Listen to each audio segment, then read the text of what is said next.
Apakah ini memang ada skenario? Apakah Fahri dan Khodari ini peramal atau yang mendesain semua ini? Wow. Mengomentari Fahri Hamzah ini agak rumit. Kenapa? Karena dengan Bang Khodari dan Fahri Hamzah ini kita harus jelas dulu. Mereka itu peramal atau desainer. Kenapa pernyataan Fahri tentang akan ada capres yang KPK terbukti? Bang Khodari lebih parah lagi, sampai angka survei dia tahu dan hasil.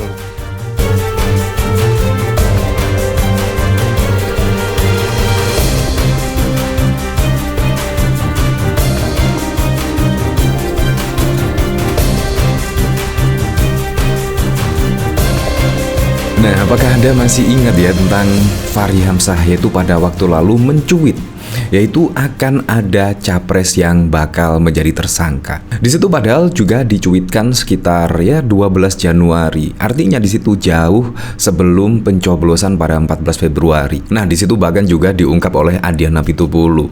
Bahkan Adian menyentil yaitu tentang Khodari juga. Nah, di situ bahkan prediksi dari Khodari yaitu akan terjadinya Pilpres satu putaran ternyata juga terbukti adanya. Bahkan saat ini juga selisih antara Prabowo Subianto dengan capres-capres lainnya sangat-sangat banyak sekali. Dan bahkan juga hasil rilis survei dengan hasil real dari KPU juga sangat mirip-mirip. Nah, di sini bahkan Adian Apitupulu menyebut di sini Fahri Hamzah dan Khodari itu apakah desainer pemilu ataukah peramal? Kalau kita lihat memang sangat mengejutkan sekali, di mana pada waktu lalu pada 13 Januari yang lalu Fahri Hamzah bahkan mencuit nanti ada capres yang akan bakal menjadi tersangka. Tiba-tiba Ganjar saat ini juga sudah dilaporkan oleh IPW yaitu terkait dugaan gratifikasi senilai 100 miliar. Nah, di sini ada apakah?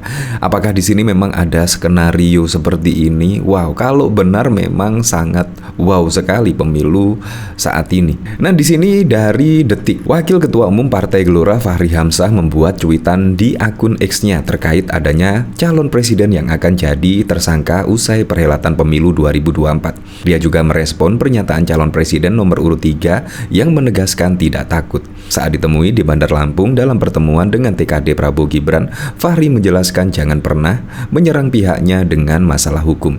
Sebab menurutnya, Prabowo Gibran tidak pernah tersandung hukum. Banyak yang menyerang Pak Prabowo seolah-olah Pak Prabowo punya kasus hukum, terutama korupsi.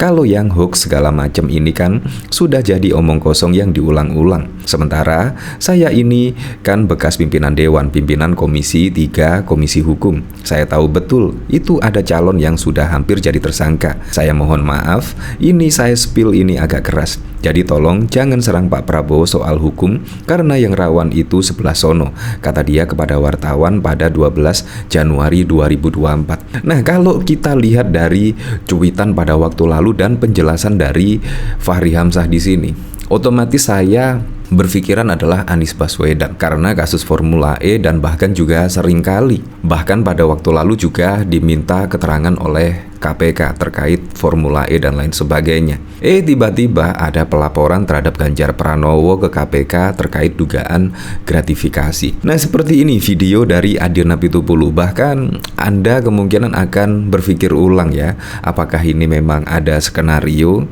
Apakah Fahri dan Khodari ini peramal atau yang mendesain semua ini? Wow. Mengomentari Fahri Hamzah ini agak rumit. Kenapa? Karena dengan Bang Khodari dan Fahri Hamzah ini kita harus jelas dulu. Mereka itu peramal atau desainer. Kenapa pernyataan Fahri tentang akan ada capres yang KPK terbukti? Bang Khodari lebih parah lagi. Sampai angka survei dia tahu dan hasil. Nah, bahkan juga Khodari meramalkan tentang hasil survei dan juga hasil real count dari KPU. Ya, hampir sama, bayangkan. Kalau kita lihat pada waktu lalu ya, di situ bahkan lembaga survei ketika merilis hasil surveinya, di situ bahkan juga akan terjadi Pilpres 2 putaran dan bahkan menyebut hasil survei di situ akan berjalan 2 putaran. Tetapi kenyataannya meleset jauh. Nah, di sini juga ada apa di sini? Biasanya hasil hasil lembaga survei di situ, ya biasanya itu tipis-tipis lah dengan hasil real count atau hasil rekapitulasi dari KPU. Tipis-tipis karena margin of error-nya itu ya 2-3%. Jadi sangat tipis sekali.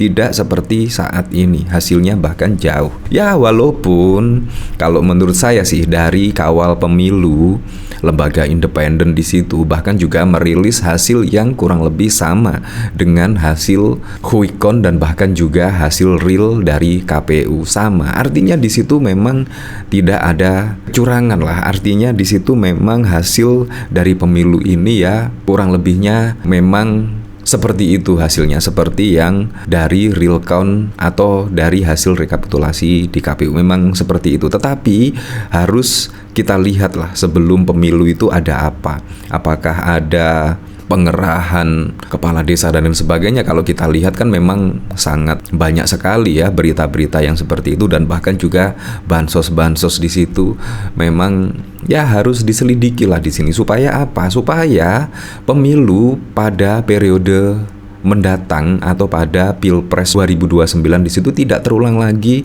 dengan seperti ini, karena akan merugikan paslon-paslon lainnya. Jadi menurut saya memang harus diatur dan juga tegas di kemudian hari. Apalagi juga mulai awal di situ sangat tidak mengenakan ya, yaitu ketua MK paman dari Gibran, adik ipar dari Presiden Joko Widodo, setidaknya di situ meloloskan usia minimum usia capres dan cawapres, dan di mana Gibran langsung menjadi cawapres. Di situ bahkan juga mendekati pendaftaran di KPU. Ada apa di situ? Dan akhirnya Anwar Usman melanggar kode etik berat dan MK menjatuhkan sanksi, yaitu pencopotan sebagai ketua MK. Dan tidak hanya itu saja, di situ bahkan juga ketua KPU bahkan juga melanggar kode etik berat, dan tidak hanya 1, 2, 3 kali. Nah, di situ juga harus dibuat peraturan yang sangat tegas sekali ya pada pemilu besok, pemilu selanjutnya. Kita kembali ke hak angket ya. Apa yang disampaikan Fahri tadi bisa saja menjadi muara hak angket terhadap perbaikan sistem pemilu misalnya. Nah kalau misalnya Fahri tadi menyampaikan panjang lebar segala macam, saya berpikir kayaknya dia setuju hak angket.